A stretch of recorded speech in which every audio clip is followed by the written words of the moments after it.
It's been good, but I'd like to put that in context. The entire international financial system has been rather benign for the past 10, 15 years. America has pumped a lot of money into its own economy. They were pumping something like $85 billion a month. A month. And this was mainly because of the offshoot of the 2007 to 2008 collapse because of the subprime mortgages that they suddenly were buying and selling all over the place. So they had to salvage whatever could be salvaged. They were successful at doing it, but I have never seen in all these decades I've been active in business such low interest rates. Ang baba talaga. I mean, if we don't tend to borrow a lot of money in this country except the biggies, but I never saw 4% interest rates and 5% interest rates. That is so. That makes any businessman happy. That makes anybody who's buying a house happy. In America, which had probably one of the lowest interest rates for the longest time, God, getting a 7% interest rate on your mortgage was fantastic.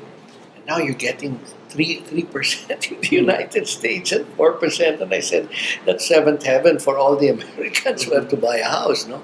Because that means that your carrying cost, your monthly amortization becomes very low. Anyway, you asked me about how are we doing? We're doing good. We were making 7-8%, which is not great given that we started from a very low base. In other words, other countries in Asia have been going at 7% for the past 20, 30, 40 years. China has been growing at 11, 12%. And you need to sustain this. We only started growing at 7% recently, since 2010 to 2011. So, wala tayong gagawa na we won't be able to say, are these signs of more prosperity to come? No.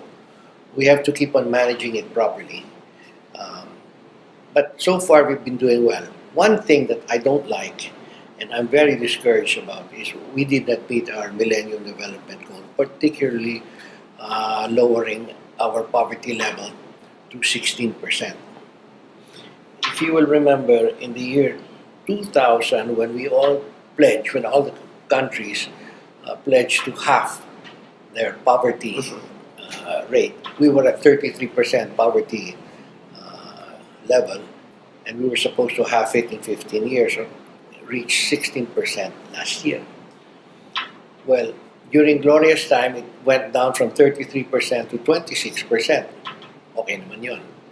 But from the time of the Aquino administration's coming into power in 2010 to this day, we have remained at 26%. Now that to me is a crime, because it only means to me that only the rich got richer because of that 7%. The poor stayed poor.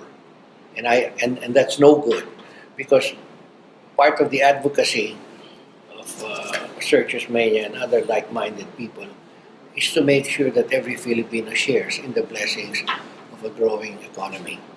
And we have not seen that happen in the last 5 years. So am I happy about that? I'm very sad about that.